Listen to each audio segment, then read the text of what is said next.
you might have already seen this and many more such witchy books in fun and times on your recommendation channel. And I'm not telling they are not good, they are extremely well, but we do need something new, right? Happy Spooktober book lovers! The spooky season is here and I have the best new 5 witchy book recommendations for you, and that are all released in 2022. So it's brand new, some of them are yet to release, and hope you have a best time reading them. Now the first book that I have for you all is my very favorite witchy book that I read this year, and it's The Very Secret Society of Irregular Witches. In this book, they believe in the motto, alone is how we survive. So for a witch to be safe and healthy with her powers in balance and check, she needs to stay away from other witches to keep the source of nature and the powers balanced altogether. Now our main lead witch is living her life by the rules of all the witches, staying alone, changing places every few months, and having a social media account where she pretends to be a witch among the commoners. But one day, she actually receives an invite to be a witch tutor. Now when she lands upon the job, she witnesses a lot of magic dust in the air and 3 little ones running around the garden. She immediately senses a red flag and wants to run out of the place because so much magic at a single place is bound to create an imbalance. But just the thought of letting those little ones be on their own, face the world without any witchy guidance to their power, creates a threat knot in her heart, and so she decides to stay. But as she gets entangled and involved in the lives of these witches and the caretakers who are staying at the palace, she observes what a chaos they have created before her. And now it's a high time that she takes a choice whether to save her own life and get out of this mess, or to save the lives of these little ones and get a bigger punishment for herself. The next book that I read was The Ones We Burn. It was another ARC read, and the book is coming out around 8th of November. So you might want to put this up in your post-Halloween TBR series as well. Now the book is around a witch who has somehow managed to survive just yet and has suddenly stumbled upon the truth that she is the chosen one for the Bloodwind Treaty. Now according to the Bloodwind Treaty, a witch from the bloodline magic has to marry the next heir or the prince of the human kingdom of Isodel. Now she has come to Isodel with a single motive from her coven, kill the prince. But as soon as she arrives over here, she is seeing that witches are dying randomly out of an unknown plague or an illness that cannot be cured yet.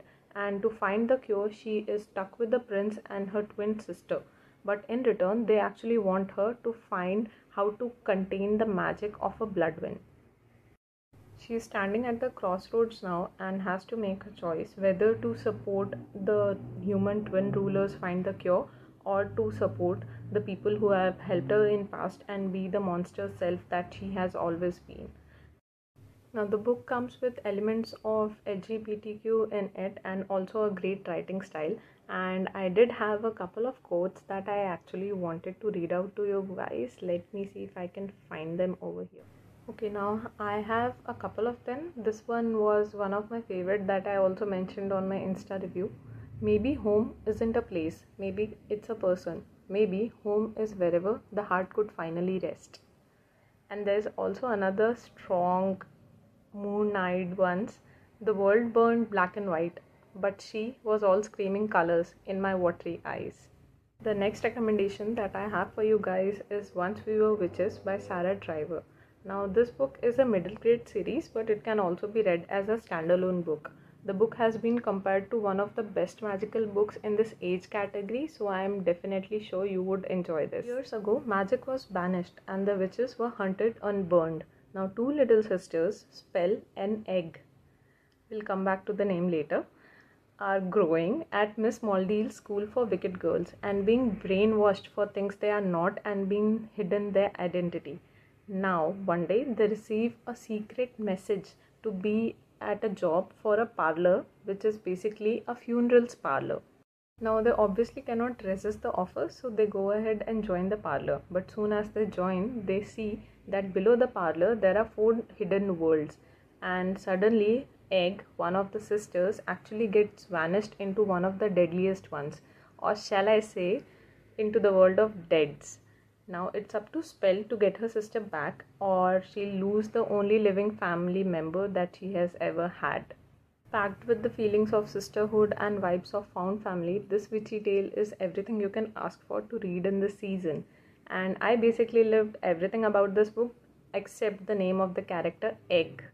How can you name a character Egg? Now, being a vegetarian, I have my own reservations for the reaction that I'm giving to you guys, but I simply find it very weird to name someone Egg, or basically any food material for that matter.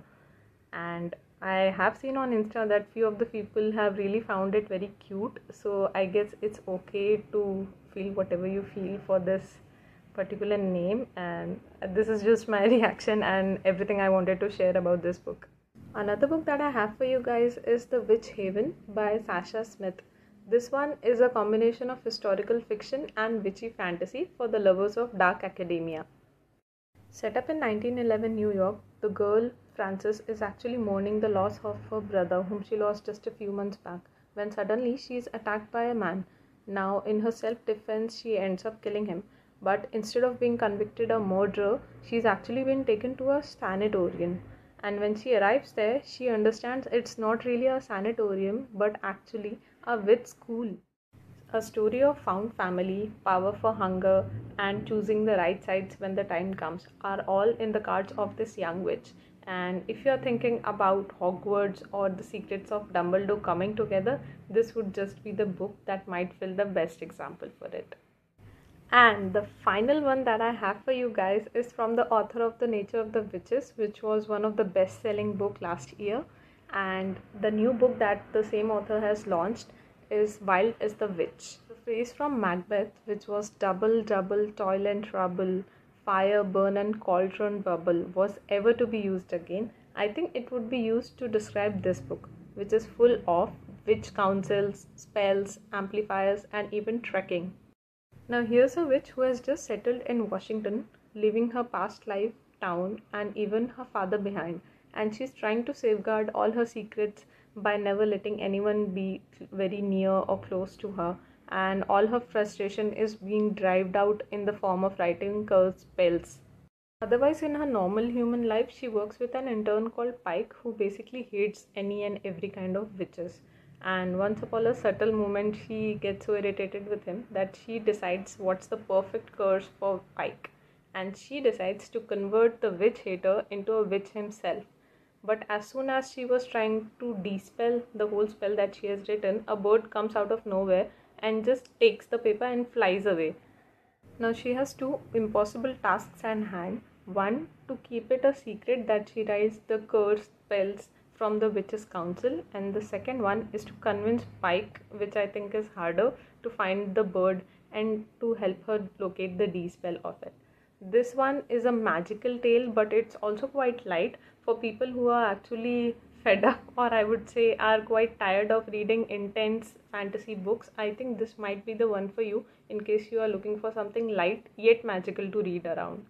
Now, as promised in the autumn updates, I have a new TBR prompt for you, which is the spooky TBR prompt, which I'll be inserting right here. These all actually cover different elements of spookiness, from reading something which is a tale of vengeance or even something witchy about people, dark academia vibes, a book that contains a witch or a fairy tale in it, and of course, because it's the Halloween one, some book with an orange cover too. So I hope you all give it a try and have a happy reading time around it. And that, my friends, would be a wrap up from my side. Let me know in the comments down below which is the spooky book that you are most excited to read this season. And I'll see you next time. Until then, keep your coffee strong and your TBRs long. Goodbye.